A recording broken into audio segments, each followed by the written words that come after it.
1971. And the strange thing about that is the plane crash occurred in 1959.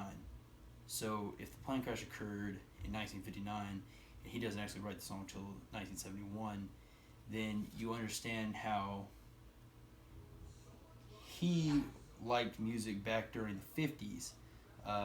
And since that was the music that he was brought up on, and that's what influenced him, as a songwriter, then it's funny how they had an impact on him when he was coming up because he would listen to them and use them as his inspiration. And then as he got older and became a musician himself and got popular, he still was able to go back to what inspired him when he was younger. Um, they caught the last train for the coast, of course, referring to, the death of the three men. But another thing that is interesting to me, at least, is exactly after this had occurred, there were many people who saw this as like an insurmountable obstacle to overcome because they were a generation that looked out and looked up to these people.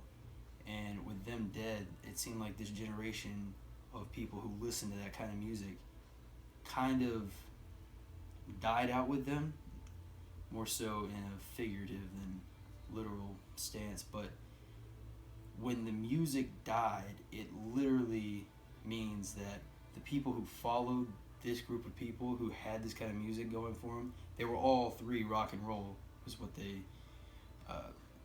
genre was. But it died out with them because as these three men left Earth and left us, there was no one that could fill the role. And I think that's why these three men had such a impact on rock and roll itself, because them dying left a void that could not be filled for rock and roll. And of course, the plane crash. The reason the plane crashed is because the weather was bad. It was snowy weather, not bad enough to where the plane wouldn't actually go fly out because it flew out of Mason City Municipal Airport.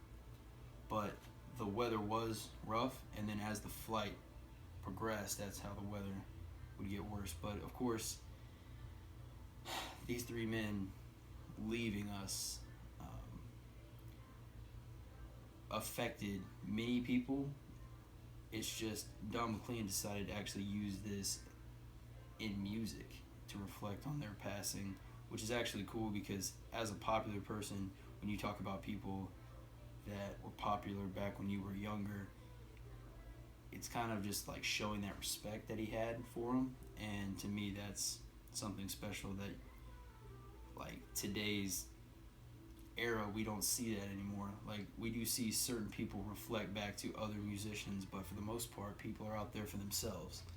And the fact that he's able to look back towards a time that was rough and be able to make a song about it that tries to bring to light some things that people didn't know about them, and then also tries to reflect on what they did and how their music made his music better, is inspirational. So that is it, and I hope you enjoyed it. And that was my informative speech.